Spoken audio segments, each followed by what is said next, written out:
Olá. Bem, hoje nós vamos dar prosseguimento à nossa aula de Teoria Geral do Processo. Deixa eu só esclarecer um ponto que gerou alguma dúvida, que é a seguinte: de fato eu vou dar duas frentes para vocês, Teoria Geral do Processo e depois Recursos e Execução. Mas essas frentes serão sucessivas, o que significa que primeiro nós vamos ter toda a Teoria Geral do Processo e depois toda a parte de recursos e de execução sucessivamente, tá? Que é como funciona o sistema modular aqui do curso. Então nós vamos continuar o que nós tínhamos visto na aula passada. Nós estávamos estudando os princípios fundamentais do processo civil, né? Espero que vocês se lembrem. E depois de estudar o princípio da isonomia, nós começamos a examinar o princípio do contraditório, e eu terminei a aula passada dizendo para vocês o seguinte: contraditório é a exigência de todo e qualquer tipo de processo, até de procedimento administrativo.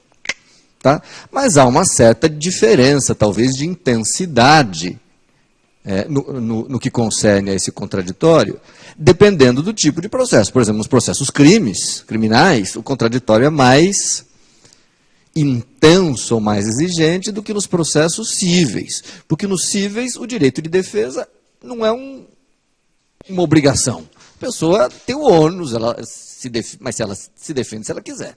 Isso acho que ficou claro na aula passada. E eu me lembro de terminar a aula dizendo o seguinte: a única observação a se fazer na esfera cível é que é preciso verificar se no processo estão sendo discutidos direitos disponíveis de natureza privada ou direitos indisponíveis de ordem pública.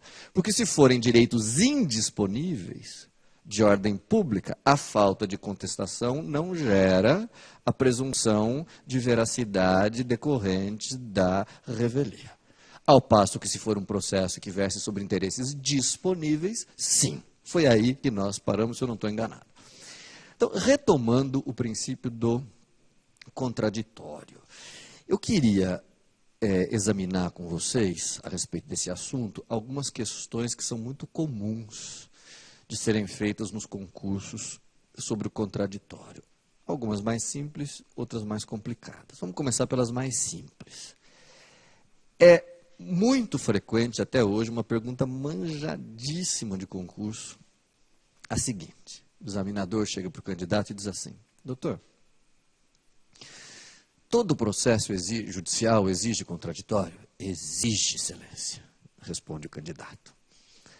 Aí o examinador pergunta: mas doutor, se é assim, se é preciso sempre que haja contraditório, como é que o senhor justifica, senhor candidato, que o juiz, em determinados tipos de processo, possa conceder medidas, tutelas, proferir decisões, antes de ouvir a parte contrária, antes de ouvir o réu, muitas vezes antes mesmo de o réu até ser citado, como ocorre, por exemplo, nas liminares inaudita altera pars, quer dizer, sem ouvir a parte contrária.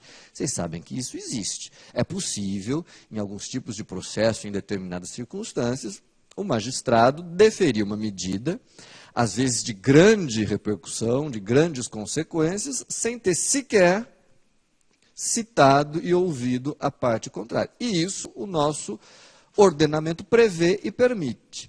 Cabe perguntar: mas isso não viola, não afronta o princípio constitucional do contraditório?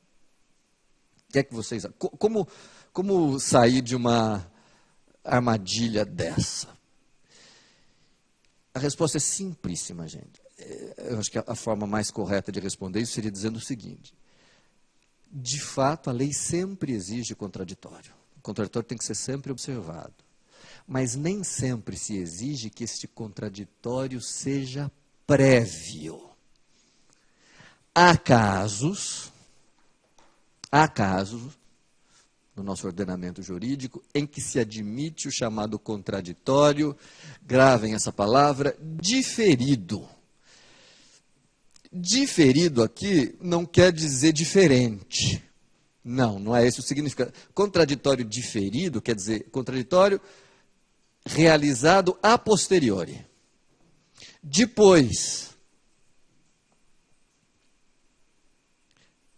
seja porque não há tempo hábil para que esse contraditório seja prévio, seja porque, se a parte contrária for ouvida, às vezes, isso pode colocar em risco o bem que está sendo discutido no processo. Então, o que eu quero dizer para vocês é o seguinte: quando o juiz dá uma liminar, sem ouvir o réu, não é que não vai ter contraditório, o réu vai ser ouvido. Vai ter oportunidade de apresentar seus argumentos, vai ter oportunidade de recorrer, de questionar, etc. Mas, depois da decisão. Tá? Naturalmente, em suma, dá para a gente generalizar dizendo que, em regra, as situações de contraditório diferido são sempre situações que pressupõem urgência. Né? Que não dá tempo, não é possível, não é viável, por alguma razão, colher previamente esse contraditório. É essa a ideia. Tá? Então, não é que não, repito, não é que não haja contraditório. O contraditório tem que ter sempre, mas admitem-se em determinadas situações decisões em que o contraditório será posterior, superveniente, diferido. Tudo bem? Segunda pergunta que costuma ser feita em concursos, pergunta comum, cuja resposta eu também acho que é fácil. Vamos ver o que vocês acham. Durante muitos anos, principalmente até a década de 80, alguns processualistas, não sei se vocês acompanharam isso, chegaram a sustentar, gente, que nas execuções, nos processos de execução, vocês sabem que ao lado dos processos de conhecimento existem os processos de execução.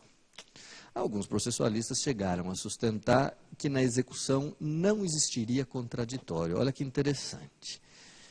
Contraditório, diziam esses processualistas, não existe na execução. Por quê? Porque se o executado, olha o raciocínio, se o executado quiser se defender, apresentar alguma alegação, ele não deve fazer isso na execução, no bojo da execução, dentro da execução. Mas tem que se valer de uma ação chamada embargos à execução, que cria um processinho próprio, autônomo. Então, com base nesse raciocínio, os processualistas concluíram. Como o executado não se defende dentro da execução, na execução, mas sim por via de embargos, é porque na execução não tem contraditório. Isso foi uma teoria que conquistou adeptos até os anos 80. Hoje em dia, gente, deixa eu ser bem claro aqui, ninguém mais sustenta isso. Até porque a gente tem que perguntar, primeira pergunta importante, a execução é um processo judicial? Sim ou não? Sim, se há um processo judicial, o que a Constituição diz? Que todos os processos judiciais e até mesmo administrativos têm que observar o contraditório. Tá? Então, existe sim contraditório nos processos de execução, não tenho a menor dúvida. Além disso, uma segunda observação importante é a seguinte. Isso que eu vou falar é um pouco prematuro, mas acho que muitos de vocês já devem ter ouvido falar. Além dos embargos, eu vou falar rapidamente, não vou me estender muito, mas só para vocês saberem. Além dos embargos, hoje em dia, existe já há alguns anos, admite-se um mecanismo alternativo de defesa nas execuções, uma forma de defesa nas execuções, que é feita dentro da execução. Não sei se vocês já ouviram falar, como é que se chama esse mecanismo de defesa? São as exceções de pré-executividade. Até escrevo aqui. Exceções. Não se preocupem se vocês nunca tiverem ouvido falar, porque a gente vai estudar isso aqui longamente no momento oportuno. Mas já saibam que existe. O que são exceções de pré-executividade? São formas de defesa dentro da execução.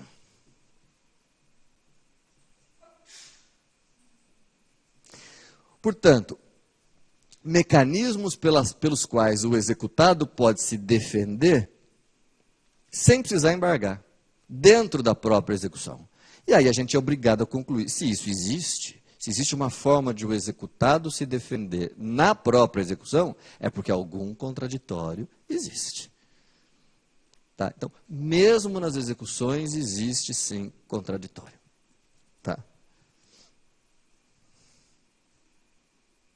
Então, o que eu estou querendo concluir com vocês?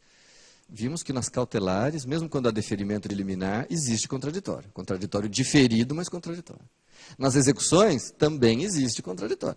Portanto, o contraditório é, como que a gente chama isso? Universal no âmbito dos processos. Tanto de conhecimento, quanto de execução, quanto cautelar. Tá? Tem contraditório em todos os tipos de processo. Tá? Aprofundando. Até aqui, tudo bem? Agora, vamos enfrentar uma questão um pouco mais interessante, um pouco mais complicada.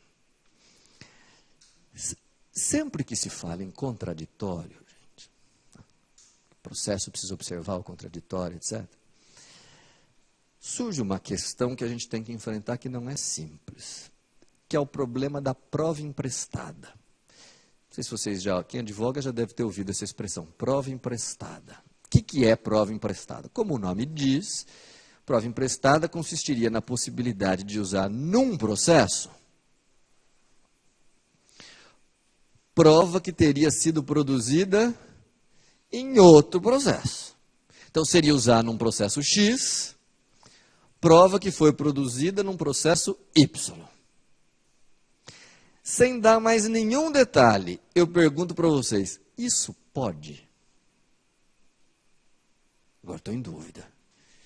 É possível, num determinado processo, usar a prova que tenha sido produzida em outro? Professor, eu acho que pode, né? Porque prova emprestada, já ouvi falar disso, eu acho que pode. Qual que é o problema da prova emprestada? Então, vamos já começar a enfrentar o problema. A dificuldade que surge a respeito do tema da prova emprestada é a seguinte, gente. Por força do princípio do contraditório, as partes de um determinado processo têm o direito e têm que ter a possibilidade de acompanhar e participar da produção das provas naquele processo. Estou certo? Então, por exemplo, quando o juiz vai ouvir testemunhas num processo X, ele marca uma audiência e intima as partes para acompanhar esta audiência, dando a elas a possibilidade, por exemplo, de formular até perguntas para as partes, ou contraditar perguntas para as testemunhas, ou contraditar testemunhas, em suma. As partes têm o direito de acompanhar e, eventualmente, participar da produção da prova. Uma perícia, por exemplo, que o juiz marque, nomeia um perito, as partes têm o direito de acompanhar, inclusive com possibilidade de nomeação de assistentes para acompanhar, assistentes técnicos, com possibilidade de formular ao perito quesitos para que ele possa responder. Quando uma parte junta documento, a outra parte tem ciência, tem possibilidade de se manifestar. Em síntese, o contraditório exige que as partes tenham a possibilidade de participar, acompanhar a produção das provas produzidas num determinado processo. Certo ou não? Entenderam esse raciocínio? Agora, qual é o problema da prova emprestada? Imaginem que num processo entre A e B, o juiz determine a realização de uma prova. Sei lá, uma prova pericial, testemunhal, seja lá o que for. Ora, quem é que terá, então, tido oportunidade de participar da produção dessa prova? O A e o B, que são as partes. Agora, se mais tarde, num processo entre C e D, o juiz quiser trazer essa prova para usá-la como prova emprestada, C ou D ou ambos poderão impugnar essa prova? Sim. Com que argumento? Excelência, como é que o senhor quer usar uma prova de cuja formação nós não participamos? Como é que o senhor vai usar uma perícia aqui, do outro processo, se neste processo nosso, nós não tivemos oportunidade de fazer quesitos, indicar assistente? Como é que o senhor vai pegar uma prova testemunhal aqui e trazer para usar como prova testemunhal aqui, se nós não participamos da ouvida dessa testemunha? de tal forma que, assim, dá para a gente concluir que só existiria uma possibilidade de usar essa prova como prova emprestada. Se ambas as partes do processo subsequente aceitarem, concordarem com essa utilização. Aí tudo bem. Mas se qualquer delas recusar essa prova, impugná-la, o juiz não poderá usar essa prova emprestada, sob pena de haver ofensa ao princípio constitucional do contraditório, porque as partes do processo subsequente não tiveram a oportunidade de participar da produção dessa prova no processo anterior. Essa é a dificuldade da prova emprestada. A prova emprestada não pode prejudicar, vamos dizer, não pode ofender, afrontar o princípio do contraditório. Até aqui, tudo bem? Vamos pegar um exemplo, gente. Tem sempre um exemplo que eu gosto de dar aqui, porque é um caso, é uma situação concreta que vocês, como juízes, no futuro certamente encontrarão e enfrentarão. É um caso em que é muito comum o problema da prova emprestada. Olha aqui. Imaginem um operário que trabalha na construção civil, tá? Como chama? Um pedreiro. Imaginem que ele está lá na sua obra, sobre um andaime, que não está muito bem preso, e o andaime despenca e ele cai. E fica, não morre, mas fica com lesões corporais que o incapacitam para o trabalho. Tá? Então, é um acidente do trabalho do qual decorre uma incapacidade. Tudo bem? Situação comum, a gente encontra com alguma frequência. Essa vítima do acidente, não sei se vocês vão se lembrar disso, tem a possibilidade de mover dois tipos de ação, que são ações independentes. Quais? Quais são as ações que a vítima de um acidente pode promover? São as seguintes. A vítima pode mover uma ação contra o INSS, porque se ela pagava Previdência Social, ela tem direito a um daqueles benefícios da Previdência. Auxílio, como chama? Auxílio acidente, aposentadoria por invalidez, esse tipo de coisa. Tá? Aproveito para perguntar, que tipo de responsabilidade civil existe aqui? Subjetiva ou objetiva? Precisa provar a culpa do INSS ou basta provar o acidente? Acidente. Responsabilidade aqui é objetiva. Tá? Basta provar que houve o acidente e tal. A propósito, senhores advogados, esta ação corre onde? Justiça estadual, Justiça Federal, Justiça do Trabalho ou Vara da Infância e Juventude?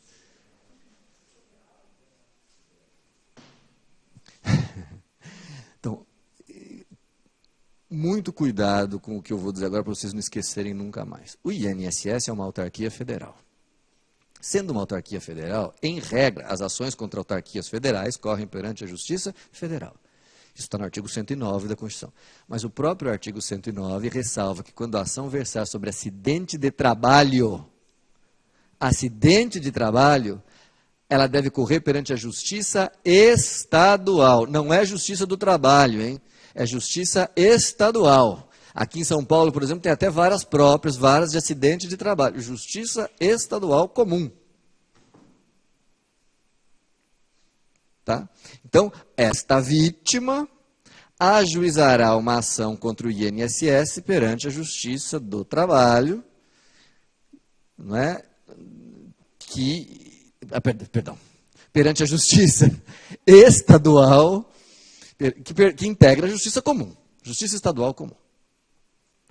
Agora, mais importante, sem prejuízo dessa ação, a mesma vítima, demonstrando que há culpa do patrão, isto é, que o acidente se deu por culpa do patrão, que poderia tê-lo evitado, seja porque não forneceu equipamento de proteção, seja porque não tomou qualquer cautela, pode mover uma ação de indenização contra o patrão. Ação de indenização contra o patrão. São ações diferentes. Essa aqui é para pedir um benefício da Previdência. Essa aqui é para pedir uma indenização civil. Pois bem, nesta segunda ação, que tipo de responsabilidade civil existe? Subjetiva ou objetiva? Subjetiva. Aqui tem que provar a culpa do patrão. E, cuidado, esta segunda ação, a contra o patrão, corre onde?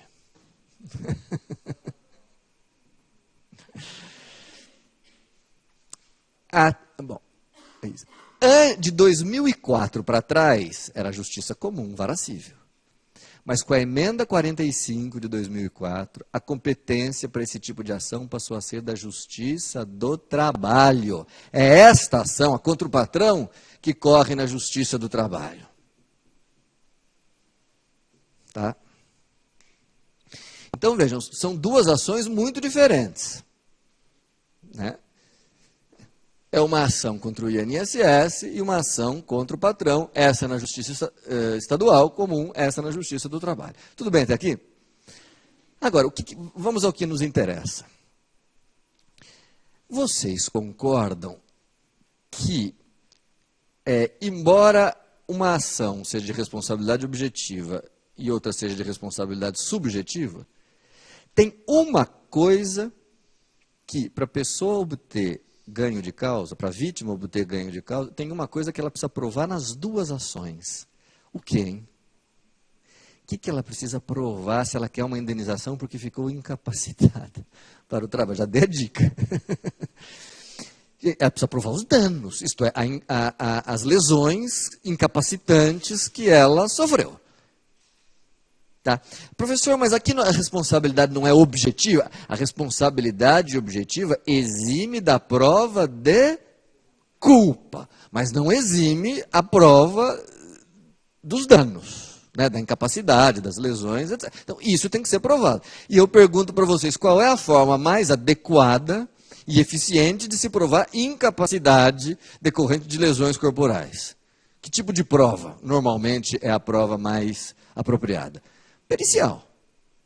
Pericial, porque, enfim, existe talvez conhecimentos médicos, de medicina do trabalho, etc. Prova pericial. Que é, como vocês sabem, uma prova muitas vezes demorada e muitas vezes cara. Tá? Vamos dizer que o juiz aqui do primeiro... Vamos dizer que essa causa entrou primeiro e essa entrou depois. Nessa primeira causa, o juiz determina a realização de uma perícia médica. Perícia médica. Portanto, uma perícia, gente, que não é para provar culpa, hein? Pelo amor de Deus. É uma perícia que serve exclusivamente para provar o quê? Danos. Perfeito. E sai lá o resultado da perícia. O perito apresenta o laudo. Quando chegar no processo número 2, vai dar uma vontade, vai dar uma tentação, até para ganhar tempo e economizar dinheiro, de pegar essa prova pericial realizada no primeiro processo e usá-la no segundo como prova emprestada. Eu pergunto a vocês, futuros juízes, pode? Vocês, como juízes da causa número 2, aceitariam a perícia do processo 1 como prova emprestada? Sim, não ou talvez? Então, esse eu acho que é um bom exemplo, porque permite que a gente aborde a questão sobre todos os ângulos possíveis. Vamos pensar em tudo que pode acontecer aqui. Olhem para a lousa. Vamos imaginar, por exemplo, uma das possibilidades, que essa perícia tenha sido uma perícia favorável à vítima. Portanto, uma perícia que a vítima gostou. Concluiu o que ela queria que tivesse concluído, isto é, que ela ficou mesmo incapacitada. Tá? Bom, se a perícia foi favorável à vítima, se a vítima gostou da perícia, quem é que no processo 2 vai querer trazer esta perícia para usá-la como prova emprestada? Naturalmente, a vítima, porque a perícia foi favorável a ela. Então, nós vamos ter a vítima pedindo para usar essa perícia como prova emprestada contra o patrão. Eu pergunto a vocês, o patrão é obrigado a aceitar esta prova emprestada ou ele pode recusá-la? Ele pode recusá-la, gente. E por que ele tem o direito de recusá-la?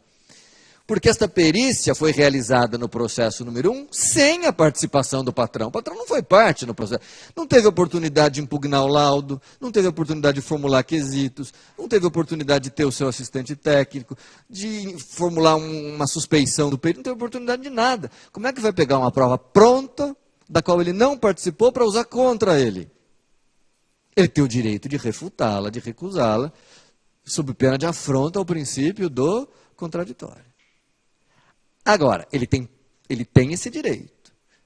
Agora, existe alguma possibilidade, no entanto, de que essa prova possa vir a ser utilizada? Só uma. Qual? Se este patrão, que não participou da produção da prova no processo anterior, aceitar essa prova. Se ele disser que concorda, que não quer a produção de uma outra, que aceita a perícia produzida no processo anterior, bom, aí o juiz defere a prova emprestada. Mas se ele não aceitar, se ele impugnar, o juiz tem que mandar fazer outra perícia. Tá?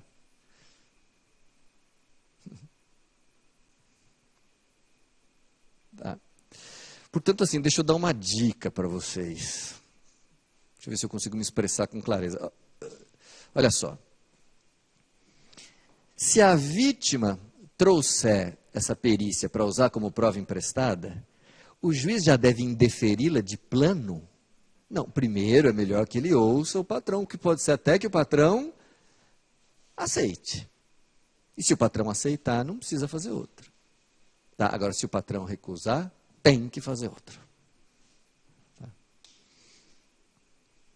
Tá, primeiro preciso manifeste-se o patrão, manifeste-se o réu sobre a prova emprestada. Aí alguém pergunta, mas e se o patrão não disser nem que aceita, nem que não aceita?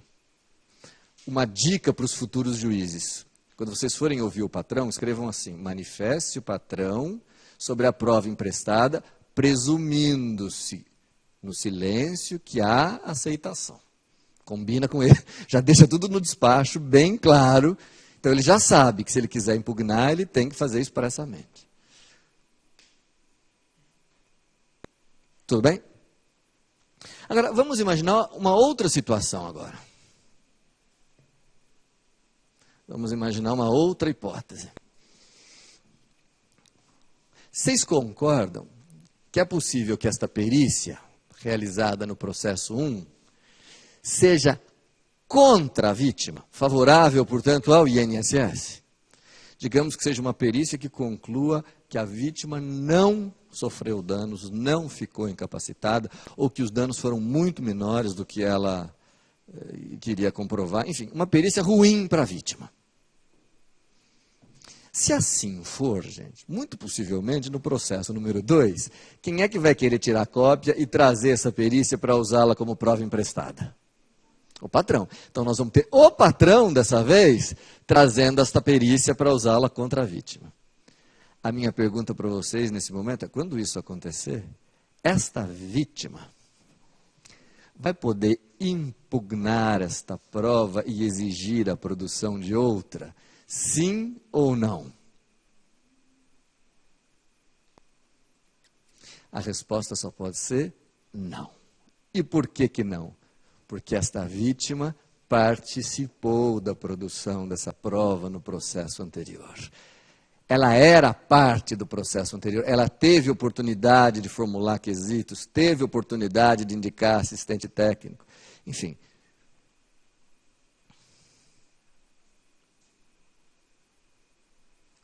Professor, mas as perícias não eram diferentes? Não, ambas as perícias têm a mesma finalidade. Qual? Constatar danos, incapacidade. Tá? Então, a vítima não pode impugnar, porque ela participou da sua produção. Então, gente,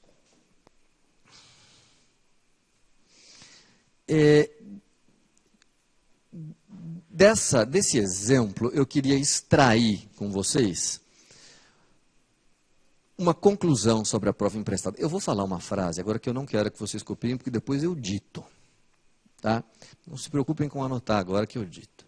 Mas eu queria que vocês entendessem essa frase, porque se vocês entenderem, vocês vão saber daqui para diante resolver todos os problemas relativos à prova emprestada. Veja se vocês entendem isso. Se eu disser assim: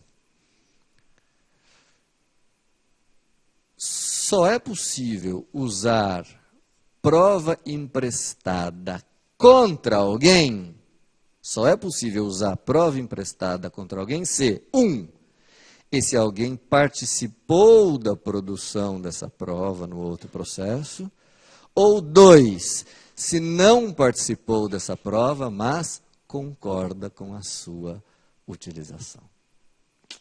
Pronto. Então, estão resolvidos aí todos os problemas de prova emprestada. Querem que eu dite? Só se pode usar prova emprestada contra alguém se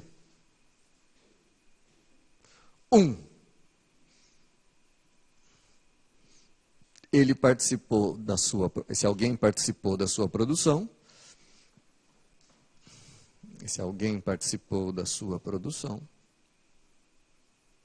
no outro processo,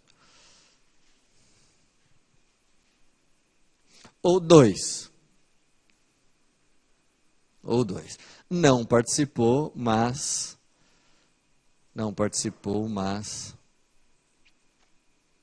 concorda com a utilização.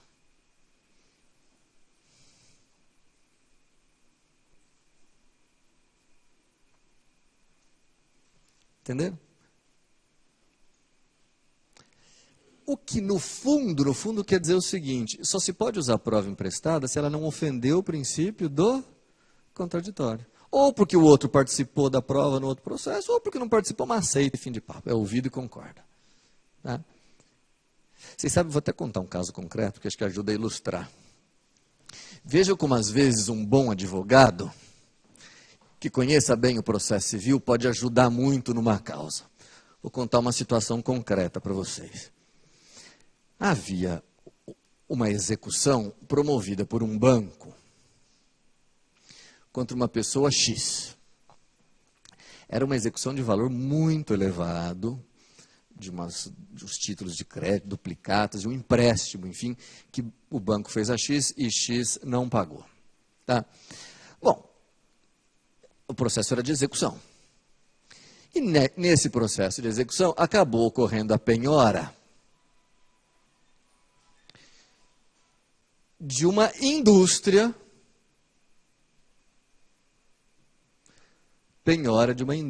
que pertencia a X, que era o único bem que X tinha. X era proprietário de uma indústria. Não sei se vocês estão a par da execução, nós vamos estudar isso mais para frente, mas tem que haver a penhora de bens e a avaliação desse bem. Que hoje, normalmente, a avaliação é feita pelo oficial de justiça, salvo quando se tratar de uma avaliação mais complexa, que tem que ser feita por um perito, que era o caso aqui. O oficial de justiça não tinha a menor condição de avaliar uma indústria enorme, de grande porte. Então, foi necessário nomear um perito, e o perito estimou em R$60 mil a avaliação. Porque era uma empresa, era uma indústria grande, era difícil avaliar, tinha máquinas, etc. 60 mil. Então, o banco ia ter que antecipar 60 mil para o perito para fazer essa avaliação. Estão acompanhando? Só que o advogado do banco, inteligentemente, resolveu fazer uma pesquisa no distribuidor de ações e descobriu que um outro credor numa outra vara, também estava executando o mesmo X. Então tinha uma outra execução contra o mesmo devedor. E esta execução segunda estava mais adiantada. E nesta segunda execução, adivinha o que tinha sido penhorado? O único bem que o sujeito tinha, a mesma indústria, que já estava avaliada. O que o banco, seu advogado, fez inteligentemente? Tirou cópia da avaliação e trouxe para usá-la como prova emprestada contra X.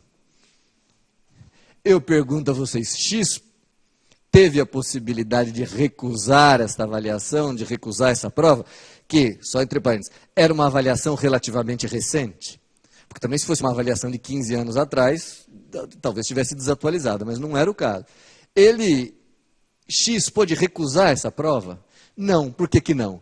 Porque ele tinha participado da produção dela no outro processo. Teve que aceitar. Com o que o advogado do banco economizou para os cofres 60 mil reais. Só que ficou aborrecido naturalmente, foi o perito, que deixou de ganhar mais 60 mil no outro processo. Tudo bem? Claro isso? Deixa eu só fazer uma última observação a respeito do princípio do contraditório, uma última questão mais simples, talvez, do que essa, mas que eu acho interessante de fazer, que é a seguinte, gente.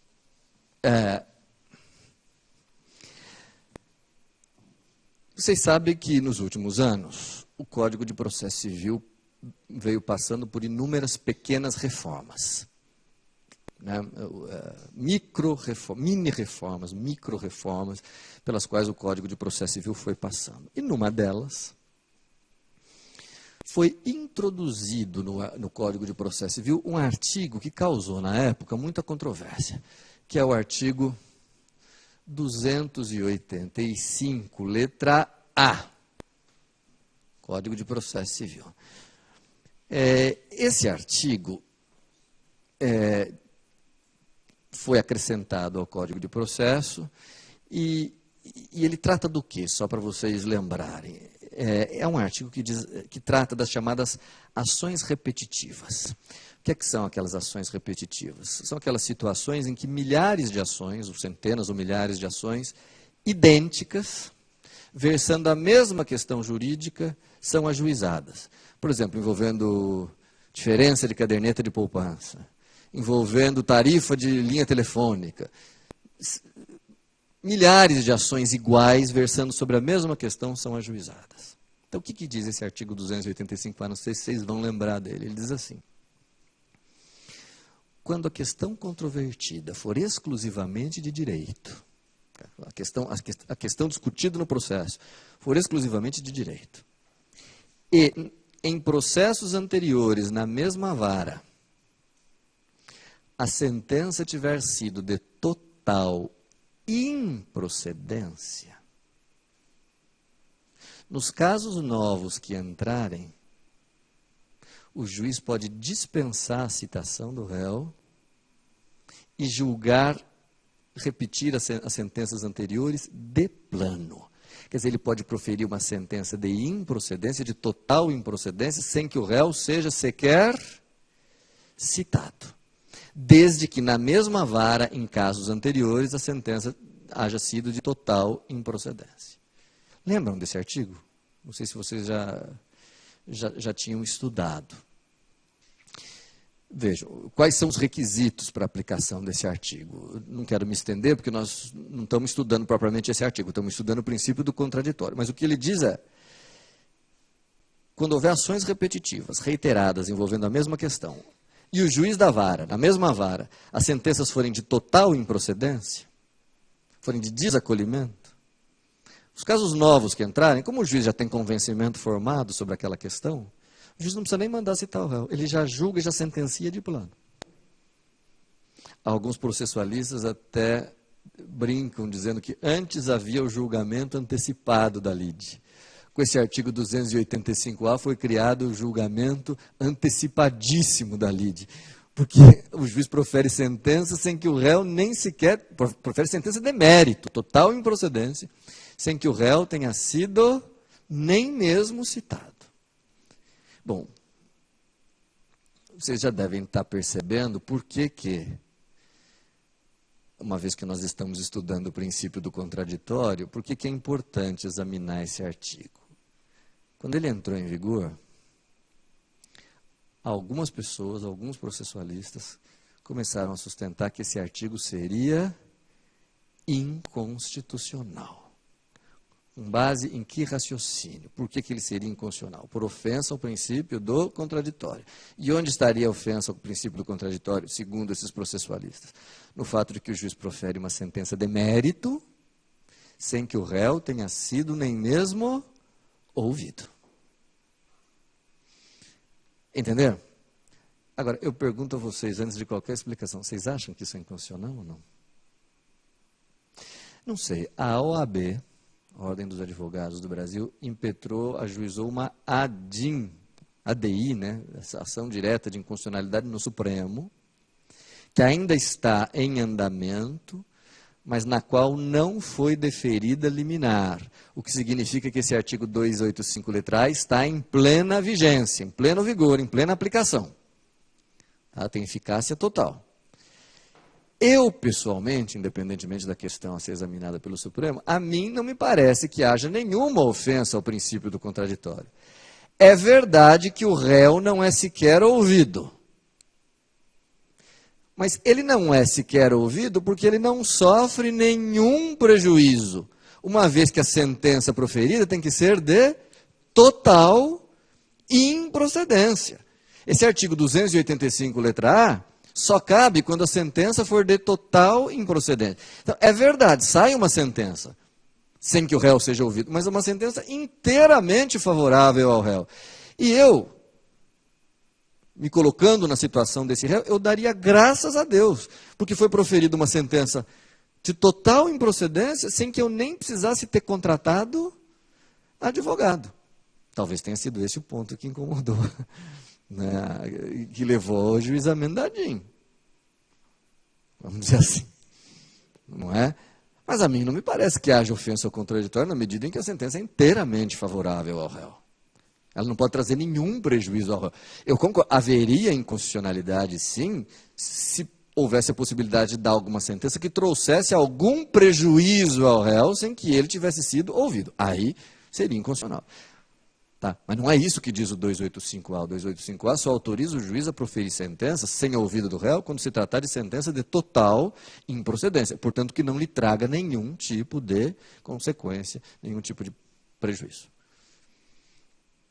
Essas, eu acho que são as principais questões que podem formular vocês a respeito do princípio do contraditório. É claro que ao longo do curso, gente, esse princípio do contraditório vai voltar muitas vezes, ele vai reaparecer aqui, mas digamos que nesse momento inicial é o suficiente. Tá? Porque eu já queria começar a estudar na aula de hoje mais dois princípios com vocês. Tenham um pouco de paciência com esses princípios, eu sei que é uma parte um pouco teórica, mas nós temos que passar por isso. Dois princípios que eu queria examinar com vocês e de maneira conjunta. Já explico por quê. São eles: o princípio da demanda e o princípio dispositivo. O princípio da demanda e o princípio dispositivo. Por que examiná-los em conjunto? Eu diria, porque embora sejam dois princípios diferentes, ambos dizem respeito, ou ambos estão relacionados aos poderes do juiz no processo civil. O que o juiz pode e o que o juiz não pode fazer. Tá? Por isso que eu gosto de estudá-los em conjunto. Professor, qual é a diferença? Vamos começar pelo princípio da demanda, que é o mais simples. O princípio da demanda, gente, diz uma coisa curta e grossa, que vocês já sabem. O princípio da demanda vai dizer que, com relação à iniciativa de propositura da ação, que é o ato inicial do processo, o judiciário é inerte. princípio da demanda vai dizer que o judiciário é inerte. Isto é, não compete ao judiciário dar início às demandas, aos processos de ofício. A iniciativa é do interessado, do prejudicado, da parte, nunca do próprio judiciário, no que concerne ao ajuizamento da demanda. Tá? O judiciário é inerte, naturalmente não quer dizer que o juiz não trabalha, né? Dizer que o judiciário é inerte quer dizer apenas que ele não age, não desencadeia de ofício a instauração do processo. Tá?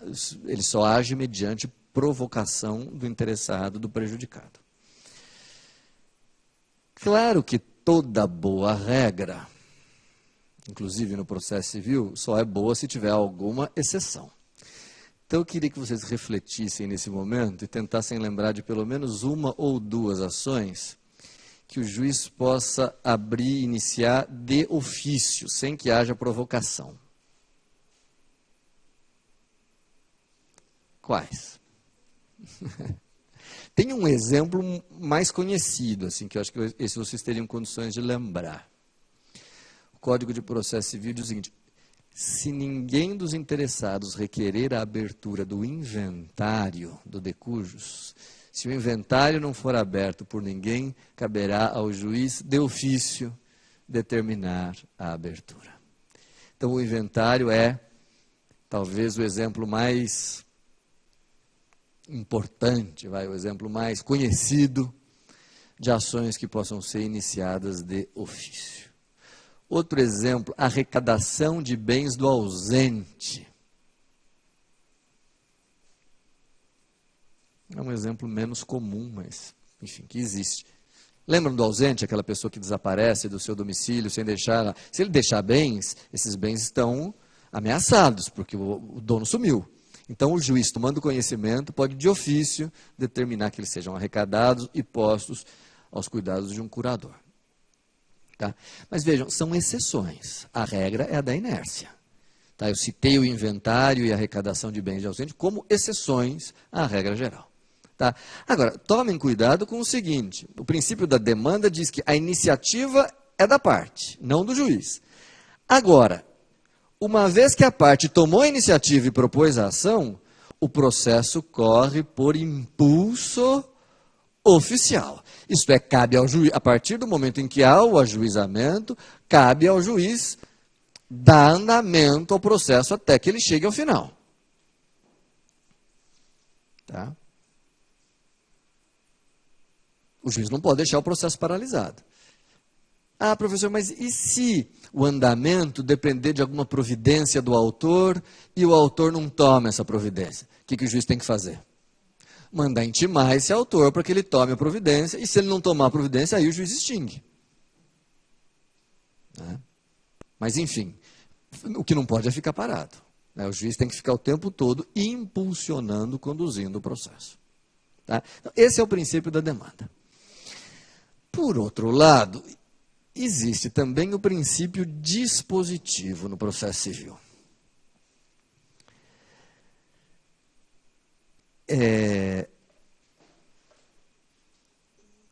Que, de uma maneira geral, gente, significa o seguinte: olhem para cá, deixa eu ver se eu consigo explicar. Na grande maioria dos processos cíveis, na imensa maioria dos processos cíveis, o direito discutido naquele processo é um direito disponível. Tá? É verdade, existem alguns processos cíveis nos quais se discutem direitos indisponíveis, vocês sabem que sim. Mas a maioria, dá para dizer, dos processos cíveis versam sobre direitos indisponíveis, contratos, indenizações, dinheiro, patrimônio e assim por diante. E se os direitos ali são disponíveis, as partes envolvidas podem dispor desse direito, fazer acordo, renunciar ao direito, reconhecer o direito do adversário, enfim, dispor do direito. Então, normalmente, o direito discutido nos processos cíveis é um direito disponível, o que permite às partes negociar, vamos dizer assim, de maneira ampla com esse direito. Tudo bem até aqui? Agora, isso gera uma pergunta, isso gera uma questão que eu não posso deixar de trazer para a gente examinar aqui com cuidado.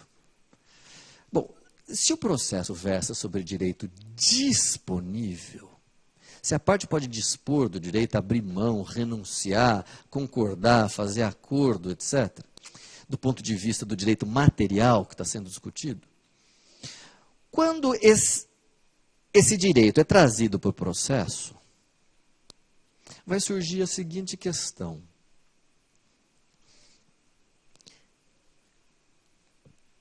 A iniciativa das provas naquele processo é só das partes envolvidas?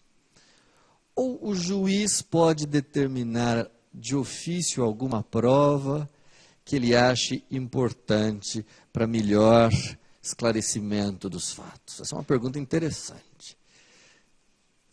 Quer dizer, as partes têm o direito de dispor dos seus direitos, mas se elas não dispuserem e o processo prosseguir,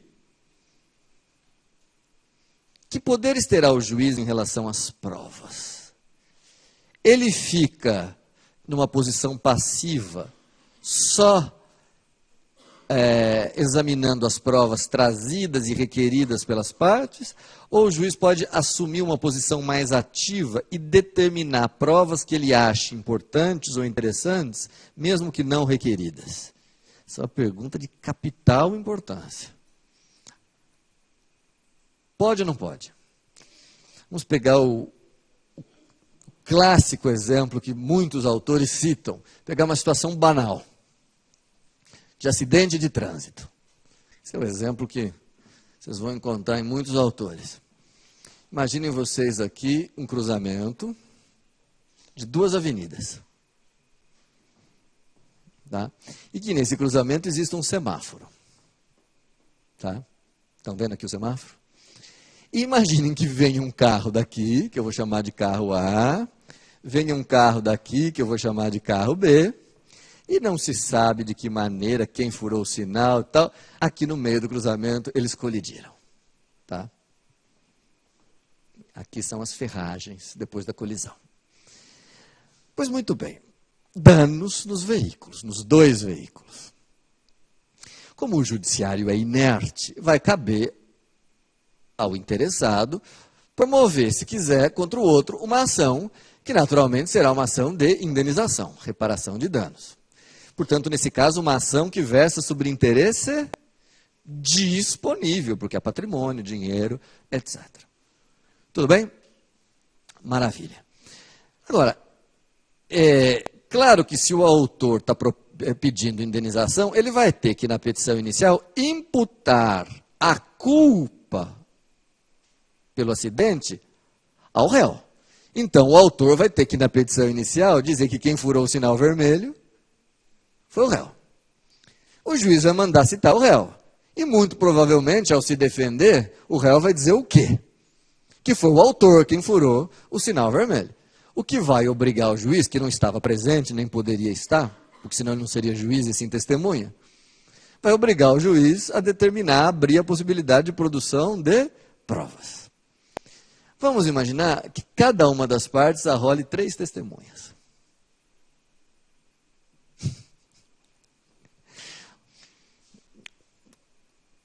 O juiz primeiro vai ter que ouvir as do autor. É assim que manda o código. Primeiro as do autor, depois as do réu. As 3 testemunhas do autor,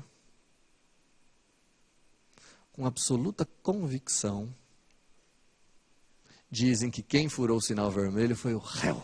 Excelência, nós vimos. Estávamos com um olho no semáforo e um olho no cruzamento. Quem furou o sinal vermelho foi o réu. A culpa é do réu. Bom, terminando de ouvir as 3, o juiz está convencido. Foi o réu. Tem que condenar esse réu. Que imprudente que ele foi. Só que aí o juiz tem que ouvir as 3 testemunhas do réu. E elas, com a mesma segurança, com a mesma convicção, declaram que quem furou o sinal vermelho foi o autor. De tal maneira que quando termina a audiência, o juiz não sabe quem furou o sinal vermelho. Mas, professor, é possível isso acontecer? Que termine a audiência, que termine a colheita de provas, e o juiz não saiba o que aconteceu? Gente, vou lhes dizer uma coisa. É bastante comum que isso aconteça. O juiz não estava presente, e o juiz não tem poderes, como alguns imaginam, divinatórios e nem poderes de onisciência. O juiz não sabe. A prova não foi suficientemente esclarecedora. E agora, o que ele faz? O professor faz uma careação das testemunhas. Não, geralmente não funciona. As testemunhas mantêm as suas versões. Então, terminou a colheita de provas, ele não sabe como julgar, o que fazer. Antigamente, gente, no tempo do direito romano, é interessante vocês saberem disso. No tempo do direito romano, quando terminava a instrução e o juiz não tinha formado a sua convicção, ele podia proferir uma sentença que se chamava non liquet, que era uma sentença que ele dizia o seguinte: lamento, mas a verdade não se apresentou, não julgo. Hoje em dia, o juiz não pode mais proferir o non liquet, ele tem que julgar. Então, a minha pergunta para vocês é: como é que ele julga? Metade para cada um? Decisão salomônica? Não, se não tem mais provas a produzir e a verdade não apareceu, a verdade não aflorou e o juiz não formou o seu convencimento, como ele tem que julgar? Eu vou contar um segredo para vocês. Felizmente, o nosso Código de Processo Civil previu essa possibilidade de que o juiz, terminando a colheita de provas, não consiga ficar esclarecido.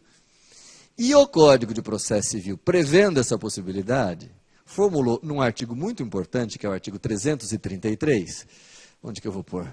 Aqui em cima, 333, um conjunto de regras que a gente chama de regras de julgamento.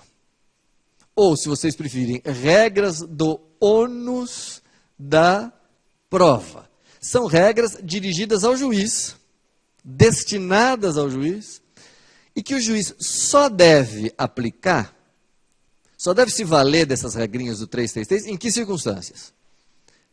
Quando esgotadas as possibilidades, a verdade não tiver aflorado. Porque se a verdade aflora, se o juiz descobre o que aconteceu, ele não precisa se valer de regrinha nenhuma, ele julga. E fim de papo. Mas se a verdade não apareceu, ele tem que se valer dessas regrinhas do ônus da prova. Nesse caso, o que essas regrinhas do ônus da prova vão dizer? Que tipo de responsabilidade? O artigo 333 vai dizer o seguinte: quando a responsabilidade é subjetiva, e aqui é um acidente de trânsito entre dois particulares, compete ao autor o ônus da prova da culpa do réu. Então, o ônus da prova é do autor. Se o ônus da prova é dele e a verdade não apareceu, a sentença vai ser contra ele. Era ele que tinha o ônus, a verdade não apareceu, ele que vai sofrer a consequência negativa. Portanto, se a verdade não apareceu, qual vai ser a sentença aqui? Improcedência. Lamento, mas o ônus era do autor. Improcedência. Vocês percebem, no entanto, que se a verdade tiver aparecido, se o juiz tiver formado o seu convencimento, ele não precisa se valer, perguntar de quem é o ônus da prova. A verdade apareceu, ele julga de acordo com o seu convencimento. Mas se a verdade não aparece, ele aplica o artigo 333. Tudo bem? Só para vocês entenderem melhor, eu sempre gosto de mudar o exemplo. Só para vocês entenderem melhor como é que funciona essa coisa do ônus da prova. Imaginem que fosse um carro aqui e um ônibus aqui, de transporte municipal. Um carro de um lado e um ônibus. De tal maneira que a ação seja contra a empresa de ônibus de transporte municipal. Mudaria alguma coisa? Professor, mudaria, os danos do carro seriam muito maiores, porque bateu num ônibus. Tá bom. Mas em termos de resultado, mudaria alguma coisa? Mudaria se vocês lembrassem o seguinte: as empresas de ônibus são permissionárias de serviço público. E o artigo 37, parágrafo 6º da Constituição, diz que a responsabilidade civil das empresas permissionárias de serviço público é uma responsabilidade objetiva. Então, se o réu aqui é uma empresa de ônibus, a responsabilidade e se a responsabilidade é objetiva, o autor não precisa provar a culpa do réu. Se a responsabilidade é objetiva, a culpa é presumida, cabendo ao réu provar que houve caso fortuito, força maior ou culpa exclusiva da vítima. Então, como a responsabilidade é objetiva, o ônus é da empresa de ônibus. E se a verdade não apareceu, se não se apurou, quem é que vai sofrer as consequências negativas? A empresa de ônibus. Portanto, a sentença aqui seria de procedência. Conclusão: é melhor bater o carro num outro carro ou bater o nosso carro num ônibus? Do ponto de vista dos danos, eu não sei. Mas do ponto de vista do resultado de um eventual processo, é mais vantajoso bater no ônibus. Tá? Mas voltando ao que nos interessa, para eu não me perder aqui, antes que eu me perca, vamos voltar aos dois carros, que são ônibus. Vamos voltar aos dois carros. Tá? Tem um carro aqui de A contra B, A promove ação contra B de indenização, os dois particulares. Em algumas turmas, quando eu levanto esse exemplo, só para a gente terminar, alguns alunos imediatamente levantam a mão e perguntam o seguinte: professor, se a ação é de indenização por acidente de trânsito, o procedimento é sumário. Por quê? Porque é acidente de trânsito. Nós não estudamos isso ainda, mas acho que muitos de vocês se lembram. Ações envolvendo acidente de trânsito correm pelo procedimento sumário. O que significa dizer que, quando o réu contestar, além dele se defender,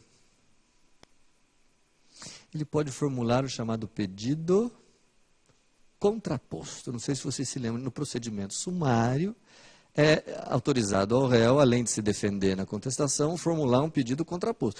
O que significa que, além do pedido do autor contra o réu pode também formular o seu pedido contra o autor. Ora, se um formular o pedido contra o outro e vice-versa, e a verdade não aparecer, qual é que vai ser a sentença, hein?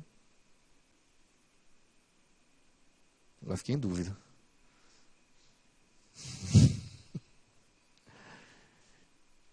Lembrando que a responsabilidade é subjetiva, né? Eu tirei a empresa de ônibus aqui, são dois particulares. Qual vai ser o resultado? Gente, é fácil. Tem dois pedidos aqui, o principal e o contraposto. No pedido principal, de A contra B, quem é que tem o ônus da prova? A. Se ele não provou, o pedido de A contra B é improcedente. Agora, no pedido de B contra A, de quem é o ônus da prova? De B. Se B também não provou nada, também vai ser improcedente. Nós vamos ter uma dupla improcedência, o que significa que cada um vai arcar com o seu prejuízo. Ou, como se diz mais modernamente, com o seu preju. Não é assim? Tudo bem até aqui? Professor, o que tem a ver isso com o assunto que você estava falando? A pergunta, na verdade, eu trouxe esse exemplo para levantar, por final, a seguinte pergunta para vocês. Nós vimos, eu acabei de explicar para vocês, que quando o juiz colhe a prova, e depois de colhidas as provas, a verdade não aparece, a verdade não aflora, existem regras estabelecidas no Código de Processo Civil que permitem ao juiz proferir o julgamento, tá? Que são as regras do ônus da prova. Agora, não sei se vocês concordam com o que eu vou dizer agora. Talvez quando os que forem ser juízes vão perceber isso com mais clareza. Quando o juiz julga com base nas regras do ônus da prova, o juiz intimamente nunca fica muito contente, porque o juiz gosta quando a verdade é sempre melhor, ele tem sempre mais segurança ao julgar, ele sempre se sente mais fazendo justiça quando a verdade aparece. Quando ele julga com base nas regras do ônus da prova, ele sempre julga com um pouco de dor no coração, mas ele tem que julgar, mas a verdade não apareceu. Tudo bem? Por que eu estou dizendo isso? Vamos imaginar, gente, que nesse caso que eu dei a vocês, da ação contra A e B, em que o juiz ouve 3 testemunhas de um, 3 testemunhas de outro, e a verdade não aparece, o juiz vai ter que julgar com base nas regras do ônus da prova, do 333. Mas vamos dizer que antes ele resolva dar mais uma lida nos autos. E ao ler os autos, no boletim de ocorrência, ele encontre uma informação que até então tinha passado despercebida. Está escrito no boletim de ocorrência. O semáforo no cruzamento era dotado de fiscalização fotográfica. E ninguém percebeu isso, nem o autor, nem o réu. Aí o juiz para e pensa, opa, se o semáforo era dotado de fiscalização fotográfica, se eu oficiar para o departamento de trânsito, eles vão me mandar a foto. E ao examinar a foto, eu vou saber quem furou o sinal vermelho. E em vez de ter que julgar com base nas regrinhas do ônus da prova, eu vou poder apurar o que de fato aconteceu e vou poder julgar com base nisso. Só que ninguém requereu essa prova. E o processo versa sobre interesse disponível. A minha pergunta é, senhores futuros juízes, o que é que vocês fazem? De ofício, requisitam ao Detran as fotos, fingem que não leram aquilo no boletim de ocorrência, mandam uma cartinha escondida para o Detran, só para vocês ficarem sabendo, nessa altura vocês estão morrendo de curiosidade. Qual é a melhor... O juiz... Então, no fundo, toda essa... Para levantar a seguinte questão, afinal, o juiz pode ou não pode, na esfera civil e versando interesses disponíveis, o juiz pode ou não pode determinar a produção de provas? Felizmente para nós, existe um artigo expresso no Código de Processo Civil, do qual muita gente se esquece, que é o famoso artigo 130. Que eu convido vocês a se lembrarem sempre, principalmente quando forem juízes. Artigo 130. Que diz, sabem o quê? Diz o seguinte, o juiz, de ofício ou a requerimento das partes. Então, vejam, de ofício ou a requerimento das partes, determinará a produção das provas necessárias ao seu convencimento. De ofício, portanto, esse artigo 130 atribui ao juiz poderes instrutórios, isto é, poderes para determinar as provas que ele entenda necessárias. O que significa dizer que, verificando o juiz que há alguma prova que ele entenda importante e que não tenha sido requerida pelas partes, ele sim deve determiná-la de ofício. Tá? Professor, mas e se essa prova custar? Se ela tiver um preço? A lei diz... Quem perder, paga ao final. Mas tem que antecipar. Se tiver que antecipar a despesa, quando a prova é determinada de ofício pelo juiz, cabe ao autor antecipar eventuais despesas necessárias para a sua realização. Tá? Tem tudo previsão na lei. Então, o juiz pode. Isso significa dizer, então, gente, que, na verdade, o juiz só deve se valer das regras do artigo 333 quando as provas possíveis já tiverem se exaurido, vamos dizer. Não houver mais nenhuma... outra prova que possa ser esclarecedora. Então, antes de se valer das regras do 333, o juiz tem que primeiro tentar se valer ou verificar se não há possibilidade de mandar produzir alguma outra prova que seja esclarecedora. Tudo bem? Mas, professor,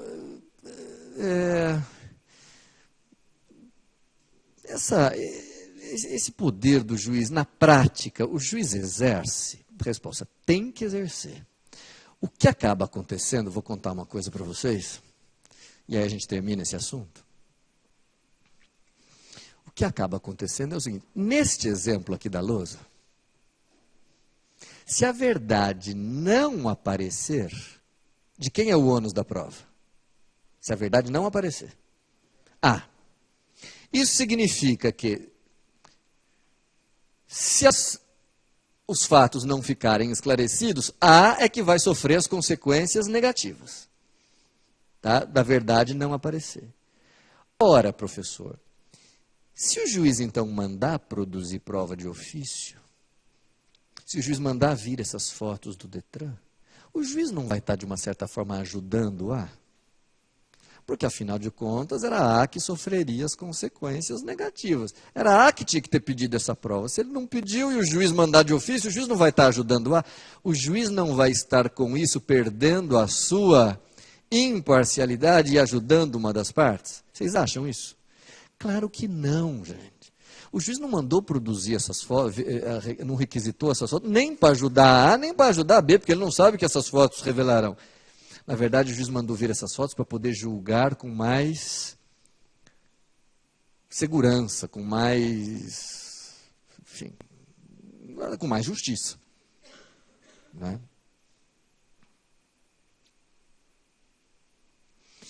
Disso tudo advém uma conclusão que eu tenho que chegar com vocês aqui, que eu acho muito importante. Parem um minutinho de copiar e olhem aqui, porque isso é fundamental. Quando a gente está na faculdade, segundo ano, terceiro ano, a gente aprende o seguinte, que há uma diferença fundamental entre o processo civil e o processo penal. Qual é essa diferença, dizem alguns doutrinadores? É que no processo penal, o juiz deve ir em busca da verdade real, o que lhe permite, de fato, investigar e ir a fundo nos fatos. Ao passo que no processo civil, o juiz tem que se contentar com a verdade formal, isto é, com as provas trazidas pelas partes. Isso que às vezes falam na faculdade está desatualizado há mais de 40 anos. Também no processo civil, e desde que seja possível, o juiz deve ir em busca da verdade real.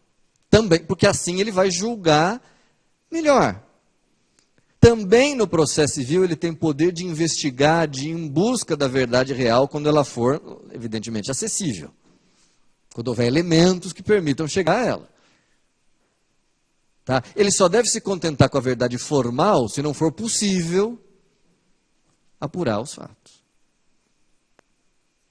Tá? Então a gente pode dizer que o princípio dispositivo ele tem aplicação relativa. Porque assim, de fato, as partes podem dispor do direito, podem fazer acordo, podem transigir.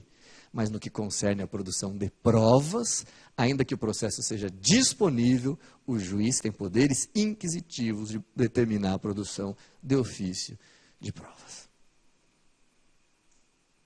Não sei se eu fui claro nisso. Sim? Ótimo. Quinto princípio, está acabando. Quinto princípio.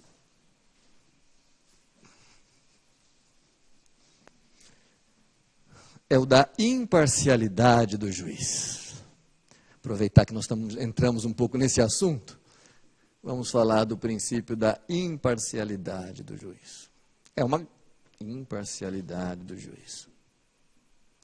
É uma das grandes preocupações do legislador, sobretudo do legislador constitucional, que o juiz seja imparcial.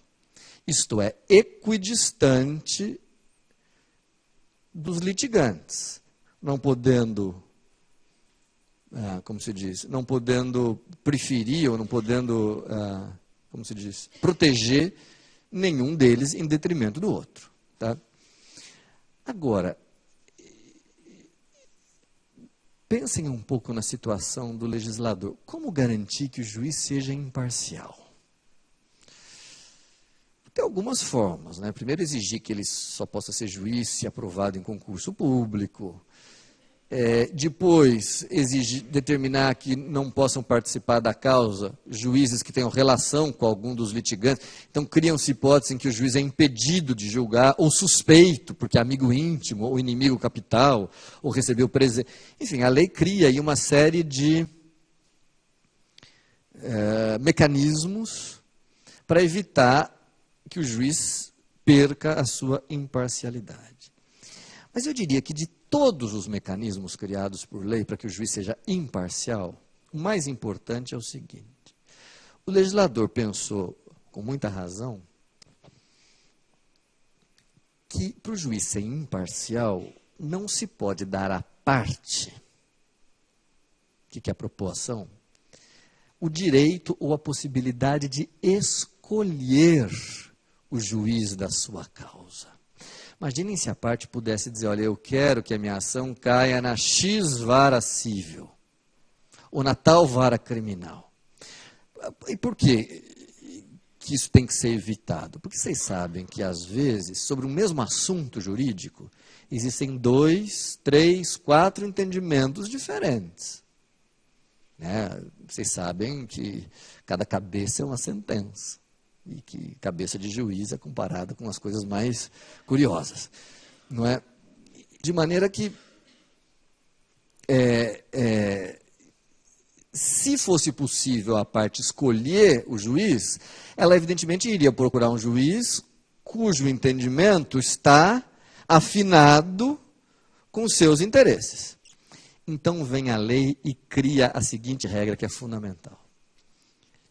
O juiz competente para uma causa é apurado de acordo com regras previamente existentes no ordenamento jurídico. Não é a parte que escolhe. O juiz competente para a causa é aquele apurado de acordo com regras previamente existentes no ordenamento jurídico.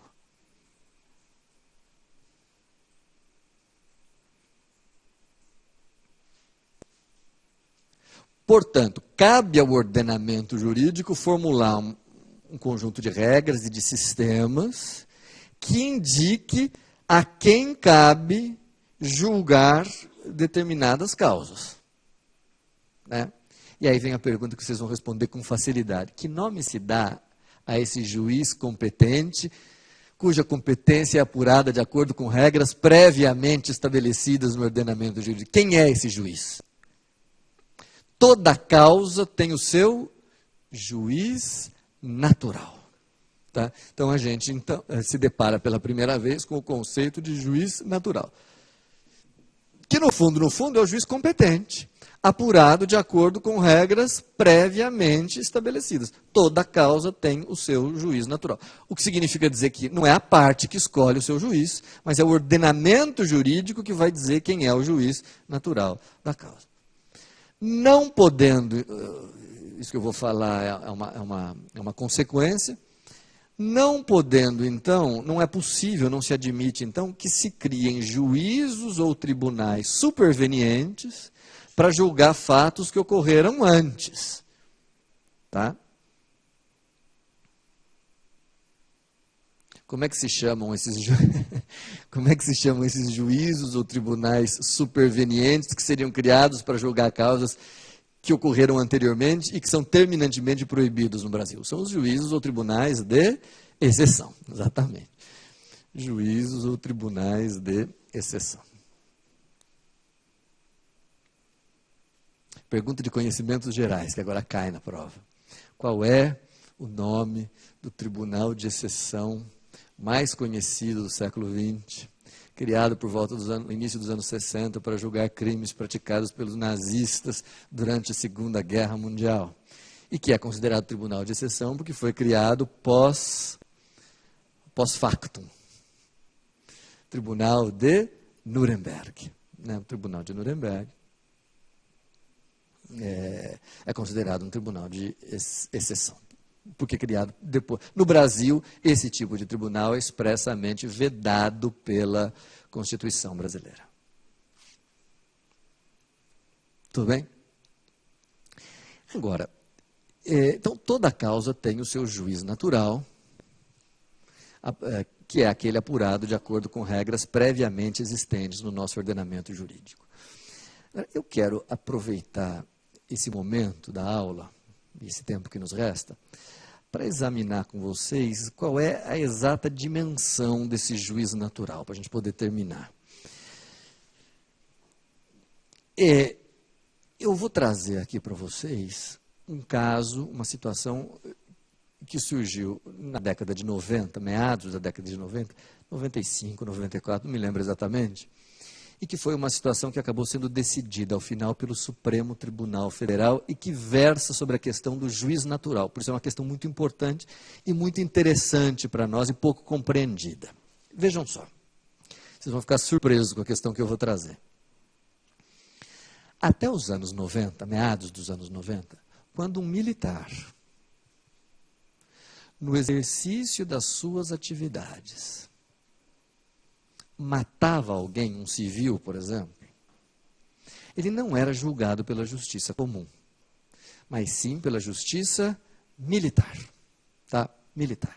E há muitos anos, isso vinha sendo criticado pela opinião pública, sob o argumento de que muitas vezes a justiça militar podia ser uma justiça, nesse caso, qual a palavra?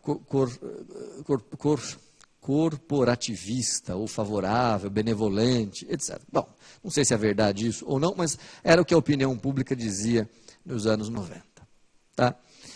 Pois bem, em 1994, 95, sobreveio uma lei nova que alterou a competência para o julgamento dessa matéria, isto é, homicídios praticados por policiais militares ou por militares contra civis, normalmente, passando a competência para a justiça comum, que, por se tratar de homicídio, eram julgamentos feitos pelo tribunal do júri, crime contra a vida. Tá? Então, se a gente traçasse uma linha no tempo, né? Uma linha no tempo, a gente poderia distinguir dois momentos. Antes da lei, a competência era da justiça militar. Ok? E depois da lei, a competência passou a ser da justiça comum, tribunal do júri. Tranquilo? Toda vez que uma lei entra em vigor, uma lei nova, essa lei encontra três tipos de processo. Quais? Bom, tem processos que nem sequer começaram quando a lei entra em vigor. Vão começar depois. Os que começarem depois já vão começar sob a vigência da nova lei, portanto, perante a justiça comum. Tem também aqueles processos que, quando a lei nova entrou em vigor, já estavam concluídos, julgados. Bom, estes, naturalmente, não tem o que fazer, já foram julgados. Mas tem também, e esses são os que nos interessam, tem aqueles processos que estão em andamento. Tá? Então, imaginem que um militar tenha praticado o crime aqui, a denúncia tenha sido oferecida perante a justiça militar, antes de entrar em vigor a nova lei, mas que não estavam ainda julgados, não estavam concluídos quando sobreveio a nova lei, estavam em andamento. Surgiu então a enorme controvérsia que era a seguinte: o que fazer com esses processos em andamento? Eles devem ser mantidos perante a justiça militar, onde a denúncia foi oferecida, ou eles devem ser, uma vez que não estão julgados ainda, remetidos para a justiça comum? O que é que vocês acham? Não preciso nem dizer que os militares que estavam sendo julgados pediam para que o processo continuasse perante a justiça militar e, para tanto, eles invocavam o princípio do juiz natural, dizendo que o juiz natural é aquele apurado de acordo com regras previamente existentes. Ora, as regras previamente existentes davam pela competência da justiça militar. Por outro lado, a opinião pública dizia, não, eles têm que ir para a justiça comum. Até porque, como é uma lei processual, a lei processual se aplica aos processos em andamento. E aí eu pergunto a vocês, qual dos dois entendimentos prevaleceu? A questão foi subindo, subindo, subindo, subindo e chegou ao Supremo. O que é que o Supremo decidiu? Resposta. O Supremo disse que se os processos não tinham ainda sido sentenciados, eles deveriam ser remetidos para a justiça comum. Essa foi a decisão. Os processos ainda não julgados, ainda não sentenciados, deverão ser remetidos para a justiça comum, aplicando, portanto, desde logo, a lei superveniente. Bom, aí vocês vão perguntar, mas professor, essa decisão do Supremo Tribunal Federal não afronta o princípio do juízo natural garantido constitucionalmente? Teria o Supremo Tribunal Federal, que é o guardião máximo da Constituição, sido o primeiro a desrespeitar a Constituição? Ou será que o Supremo encontrou alguma solução? Então, o que eu vou dizer agora, e isso que eu vou dizer agora, eu sei que está no fim, mas tem um pouco de paciência, exige uma atenção um pouco especial, mas vale a pena. Eu vou dizer quais são os argumentos que o Supremo usou. Pouca gente sabe disso, então prestem bastante atenção. Exige um pouco de cuidado só. O Supremo Tribunal Federal disse o seguinte, o entendimento que prevaleceu foi o seguinte: o crime aconteceu aqui. O princípio do juízo natural, diz o Supremo, obriga a aplicação da lei anterior, previamente existente, disse o Supremo. Ora, aqui é que vem a sacada. Entre os dispositivos vigentes, pré-existentes no ordenamento jurídico, o Supremo Tribunal Federal encontrou o artigo 87 do Código de Processo Civil. Pasmem vocês. Professor, espera um pouquinho. Para decidir uma questão sobre competência para julgamento de crime de militar, o Supremo aplicou o artigo 87 do Código de Processo Civil. Sim, porque o Supremo entendeu que este artigo, conquanto esteja no Código de Processo Civil, é de aplicação geral a todo o processo. É uma norma que, embora esteja no Código de Processo Civil, é supra-processual civil, vamos dizer assim. É de aplicação genérica. Vale para... É uma regra geral, é uma regra de teoria geral do processo. Tá? Vale para todo o âmbito do processo, seja civil, seja penal. Uma coisa que eu quero ver se vocês entenderam. Esse artigo aqui está em vigor desde que o Código de Processo Civil entrou em vigor. Portanto, ele está em vigor desde 74. Se ele está em vigor desde 74, ele certamente é norma previamente existente. Porque se o crime tivesse ocorrido antes de 74, certamente o crime estaria irremediavelmente prescrito. Tá? Então, o que o Supremo fez? O Supremo disse assim, eu tenho que aplicar uma regra previamente existente. Entre as regras previamente existentes está o artigo 87 do CPC. Agora, vamos entender o que diz o artigo 87 do Código de Processo Civil. Ele tem 3 partes. Tá? 3 partes. Que merecem ser estudadas separadamente.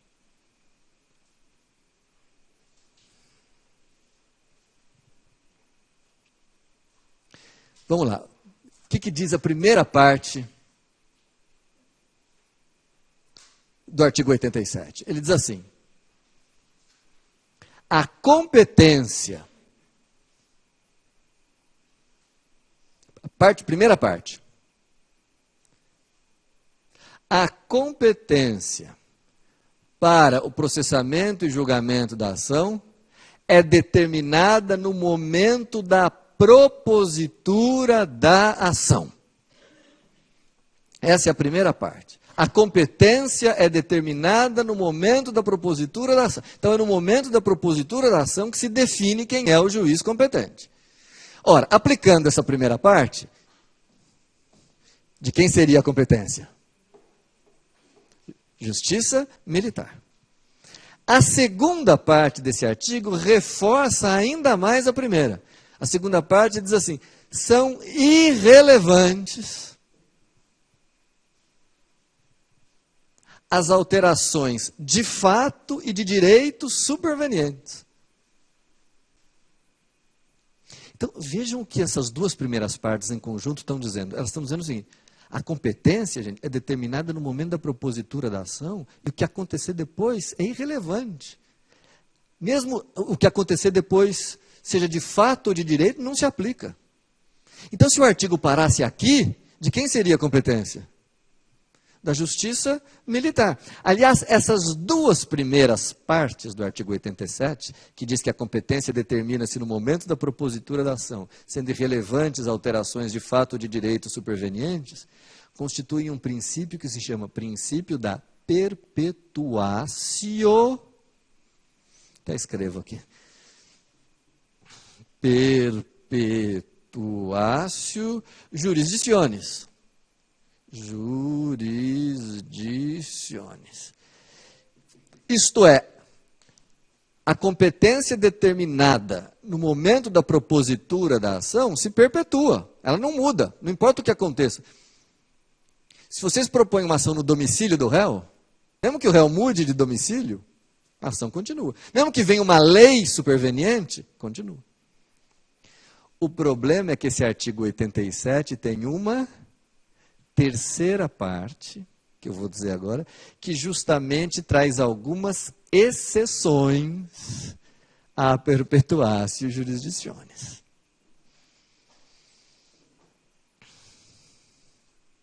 Algumas exceções à perpetuatio jurisdictionis. Então, agora eu vou falar o artigo 87 inteiro. Nem precisam copiar, está escrito no artigo 87. Determina-se a competência no momento da propositura da ação, sendo irrelevantes eventuais alterações de fato ou de direito supervenientes, salvo se,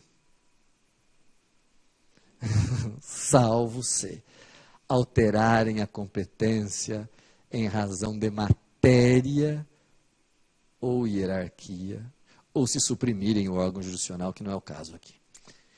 Então, não se levam em considerações as alterações supervenientes, salvo se alterarem competência em razão de matéria ou hierarquia. No fundo, então, o que esse artigo 87 está dizendo? Tudo que acontecer depois da propositura da ação é irrelevante, salvo se vier uma lei que altere competência em razão de matéria ou de hierarquia. O que essa lei nova fez? Alterou a competência em razão da matéria. Portanto, ela deve ser aplicada supervenientemente pelo artigo 87? Sim.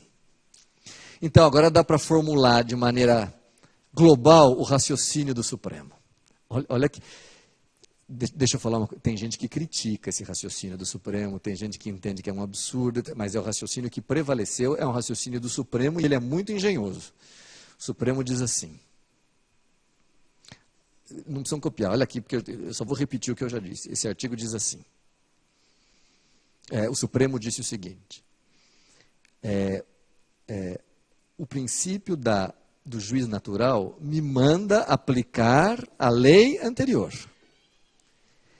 Entre os dispositivos da lei anterior está o artigo 87.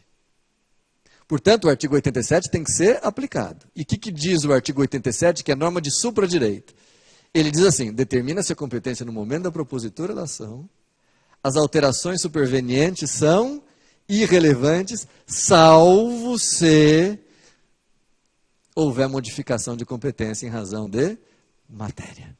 Como a lei superveniente alterou competência em razão de matéria, ela tem que ser aplicada. Portanto, o Supremo diz, eu não desobedeci o princípio do juízo natural. Muito pelo contrário, eu apliquei o princípio do juízo natural ao fazer valer o artigo 87, que era a norma previamente existente.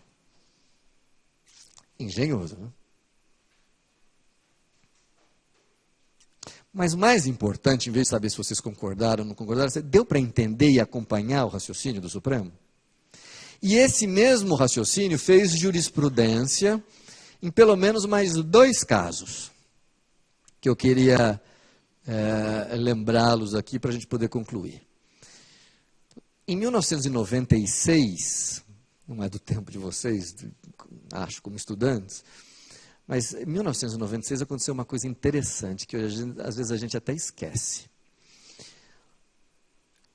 Quando 2 pessoas não se casavam, mas estabeleciam entre si uma união estável, Até 96 não havia lei que regulamentasse a união estável.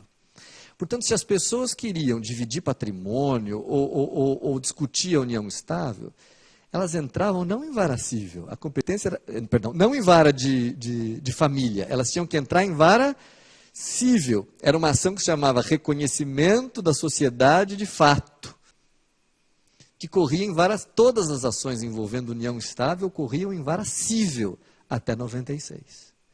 Em 96 veio uma lei nova que disse não, a união estável tem status de direito de família. Portanto, a competência para julgar as ações envolvendo união estável é da vara de família. Eu pergunto a vocês, eu estava na vara cível aqui do Fórum João Mendes nessa época, o que aconteceu com aqueles processos que corriam na vara cível e que estavam ainda em andamento, não havia sentença proferida e que versavam sobre união estável?